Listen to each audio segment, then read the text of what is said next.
Ya kan? Jadi apa dan bagaimana nasib ekonomi Indonesia ini di 2024 gitu? Kalau arahnya tetap menggunakan arah kebijakan ekonomi kapitalis. Nah, inilah yang diinginkan apa ya? Para oligarki itu gitu. Jangan sempat bisnis mereka terganggu dengan apa? Isu-isu apa? Ekonomi Islam gitu. Ya, apalagi tadi bicara tentang apa? Khilafah gitu kan? Ya makin gemetar tangan oligarki gitu kan? Benar kan? Ya kan? Masih mendengar saja sudah gemetaran gitu, apalagi diimplementasikan, habis oligarki gitu.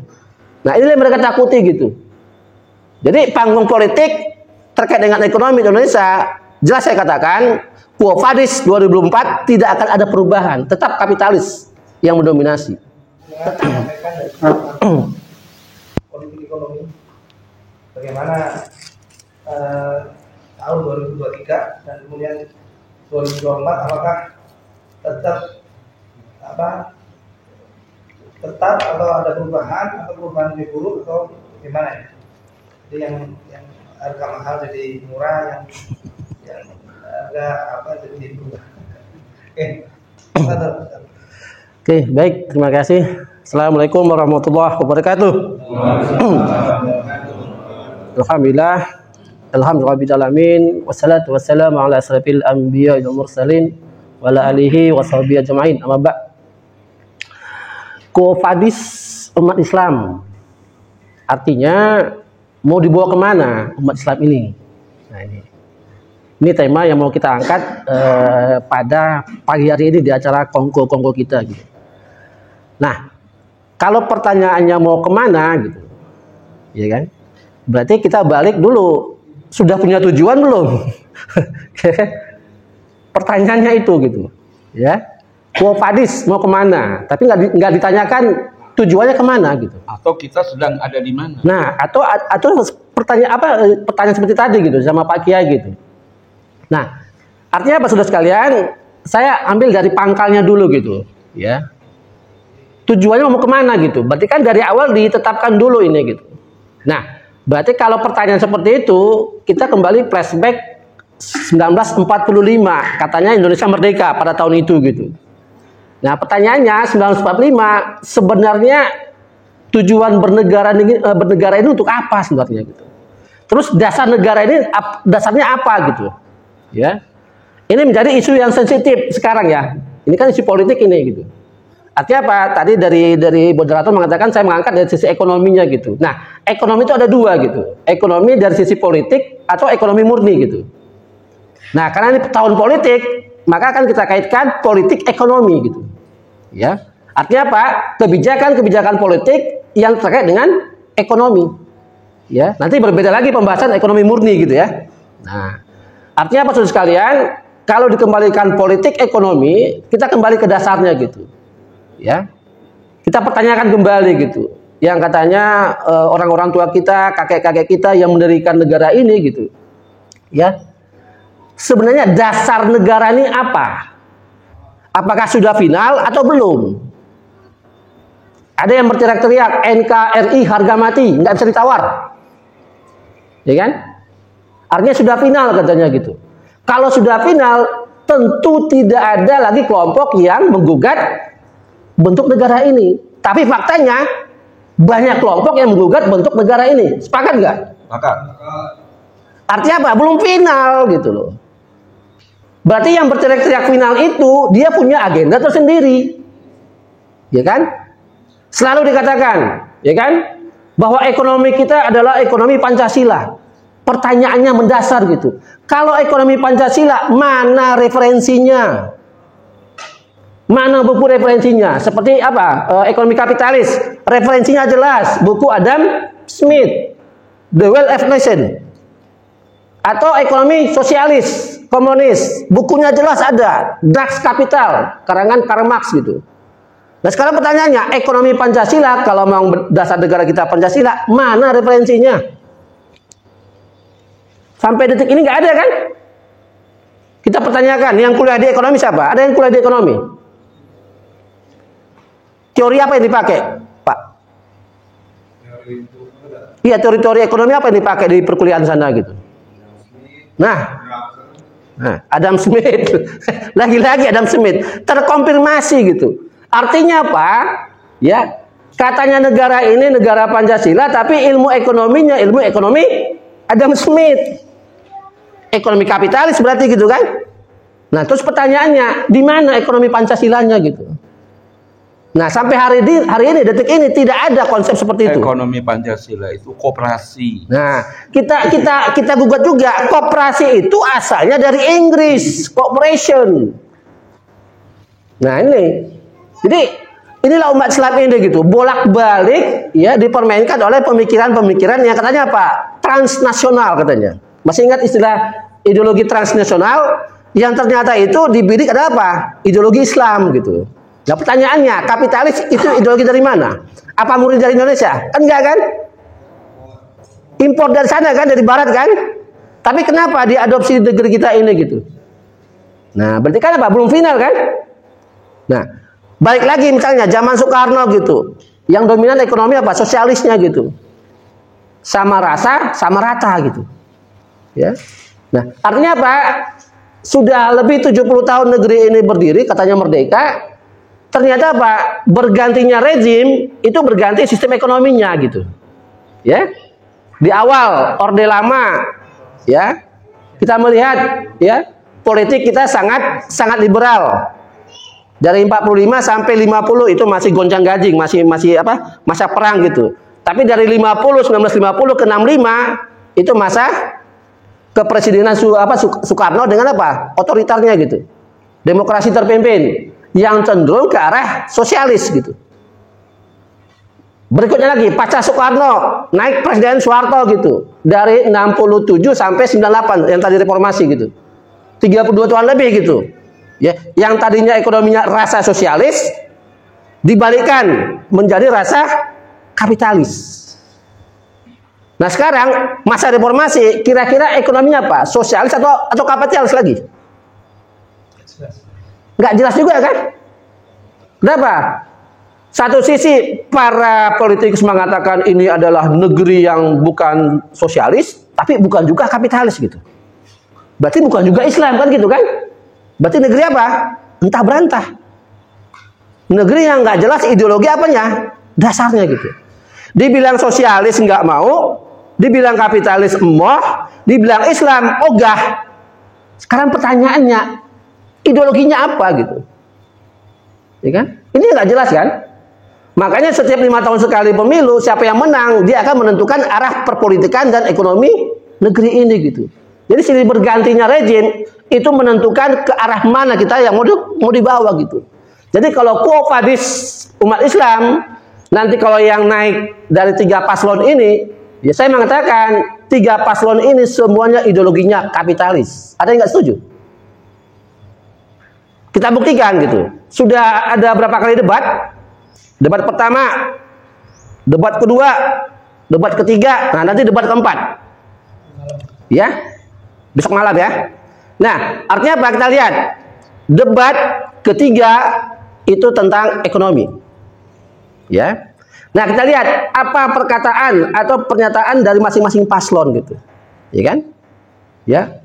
Semua paslon sepakat ya kan, mengejar pertumbuhan ekonomi 7%. Itu paslon pertama. Ya kan? Paslon kedua ya kan, mempertahankan yang ada sekarang. Nah, paslon ketiga sami mawon. Kenapa? Akan menaikkan pajak. Dengan cara apa? Intensifikasi dan ekstensifikasi pajaknya gitu. Ya. Jadi semua instrumen yang dimainkan oleh 3 paslon ini semua tetap bermuara kepada ekonomi kapitalis gitu. Terus pertanyaannya, kita mau dibawa kemana? Ya kan?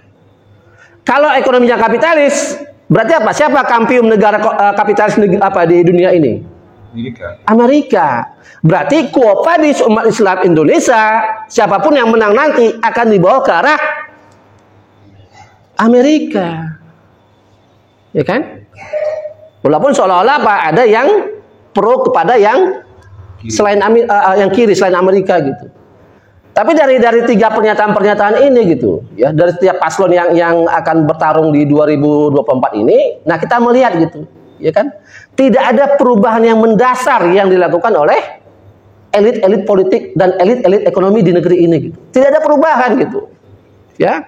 Jadi kalau tidak ada perubahan, ya, kalau ada calon paslon mengatakan perubahan, apanya yang berubah gitu. Ya kan? Perubahan apa yang dimaksud gitu? Kan nggak pernah dinyatakan dengan jelas oleh paslon tersebut gitu. Kita perubahannya menuju ini, kan nggak ada kan? Yang dirubah apa? Tadi katanya ada lapangan bola nggak bagus, dibagusin jadi standar FIFA. Terus apa lagi? Proyek-proyek strategis yang kurang menguntungkan itu di stop gitu kan? Ya, atau proyek-proyek yang strategis yang membawakan apa kemaslahatan masyarakat itu yang digembor-gemborkan gitu. Ya. Tidak pernah kita dengar ada istilah-istilah apa? Ekonomi yang terkait dengan apa? Islam gitu. Saya mengutip pernyataan Imam As-Satibi, sangat menohok gitu. Ya. Jika akal tidak dikaitkan dengan syariat, yang tersisa darinya hanya hawa nafsu dan syahwat saja. Sekarang pertanyaannya, ekonomi kapitalis itu dikaitkan dengan syariat tidak? Tidak. Tidak. Jadi kalau tidak dikaitkan dengan syariat, terus mau dibawa kemana kita ini? Ya kan? Oleh 3 paslon ini gitu. Masing-masing mengutarakan janji-janjinya akan melakukan apa? Perubahan, kemakmuran, keadilan gitu. Sementara keadilan hakiki, kesejahteraan hakiki itu hanya pada Islam. Tapi pada faktanya mereka tidak pernah mengkaitkan perubahan itu ke arah syariat Islam. Sementara penduduk negeri ini mayoritas kaum muslimin. Dan kita diam saja gitu kan? Ya kan? Malah nanti apa? Nanti debat keempat besok itu apa? Ribut lagi gitu kan? Ya kan? Padahal dari masing-masing paslon tidak ada sama sekalipun yang menyatakan atau berani mengarahkan perubahan itu ke arah yang menerapkan syariat Islam. Tidak ada gitu. Ya. Artinya apa saudara sekalian? Ya, Quo Vadis umat Islam 2024 tidak akan ada perubahan yang signifikan. Akan sama dengan 2023 dan 2000 sebelumnya gitu. Ya kan? Nah, artinya apa? Kalau perubahan mendasar ini tidak ada, kenapa bisa seperti itu gitu? Karena memang mainstreamnya tidak menjadikan Islam itu sebagai apa? Leader pemikiran. Tidak menjadikan syariat Islam itu sebagai apa? Solusi dari permasalahan yang dihadapi bangsa ini gitu. Ya, syariat Islam hanya dipakai pada saat apa? Walimah misalnya pernikahan, ya kan? Sunat, ya kan? Apalagi misalnya sholat, ya kan? Mati misalnya gitu. Tapi di bidang ekonomi, ada nggak syariat Islam di bidang ekonomi Indonesia ini? Kan nggak ada kan? Nggak ada. Buktinya apa? Semua transaksi kebanyakan berbasis riba. Pinjam pakai riba nggak? Riba, walaupun katanya apa? 0,sekian% katanya gitu kan? Terus apa lagi gitu? Ya kan? Apalagi yang menunjukkan apa? Ciri khas ekonomi kapitalis negeri ini gitu. Selain riba. Riba yang paling gampang ya, yang paling nyata di kehidupan masyarakat gitu. Ya. Investasi. Nah, lagi-lagi pembangunan di Indonesia berbasis investasi. Ya. Investasinya berasal dari mana? Dari luar sana gitu. Kenapa? Indonesia nggak punya uang. Kenapa? Pembangunannya berasal dari apa? Utang. Ya kan? Jadi apa dan bagaimana nasib ekonomi Indonesia ini di 2024 gitu? Kalau arahnya tetap menggunakan arah kebijakan ekonomi kapitalis. Nah, inilah yang diinginkan apa ya? Para oligarki itu gitu. Jangan sempat bisnis mereka terganggu dengan apa? Isu-isu apa? Ekonomi Islam gitu. Ya, apalagi tadi bicara tentang apa? Khilafah gitu kan? Ya makin gemetar tangan oligarki gitu kan? Benar kan? Ya kan? Masih mendengar saja sudah gemetaran gitu, apalagi diimplementasikan, habis oligarki gitu. Nah, inilah yang mereka takuti gitu. Jadi panggung politik terkait dengan ekonomi Indonesia, jelas saya katakan, Quo Vadis 2004 tidak akan ada perubahan, tetap kapitalis yang mendominasi. Tetap para oligarki akan mengatur ekonomi Indonesia ini gitu. Kalau ada yang nggak sepakat, silahkan kita buka forum, kita diskusi lagi gitu. Kita buka-bukaan, ya. Benar nggak pernyataan saya ini gitu? Undang ekonomi kapitalis yang lulusan Harvard, lulusan UI, lulusan UGM, ya, atau lulusan mana lah gitu ya. Kita diskusi ayo gitu. Kenapa? Kalau memang kita cinta negeri ini, ya kedepankan diskusi yang cerdas gitu. Ya, bukan malah memang intimidasi gitu, ya. Atau memframing bahwa ekonomi Islam itu hanya ada apa? Hadir di masjid, hadir di musola, hadir di majelis taklim gitu. Tapi begitu masuk ke pasar, ekonomi Islam nggak ada. Masuk ke mall, ekonomi Islam nggak ada, ya kan? Masuk kemana lagi gitu? Ke sentra-sentra ekonomi Islam nggak ada, syariat Islamnya nggak ada gitu. Nah, ini menunjukkan apa? Ya kan? Inilah kelemahan kaum muslimin gitu, ya. Tiap 5 tahun kita hanya menjadi apa? Penyumbang suara terbesar dari apa? Setiap paslon yang akan naik menjadi pemimpin negeri ini gitu. Hanya suaranya saja yang diinginkan, tapi syariat Islamnya nanti dulu gitu. Nah, sekarang pertanyaannya, kita lebih percaya mana omongan para politikus ya, yang setiap pernyataannya tidak pernah dikaitkan dengan syariat? Anda lebih percaya mana? Percaya politikus atau percaya dengan pernyataan Imam As-Shatibi tadi gitu?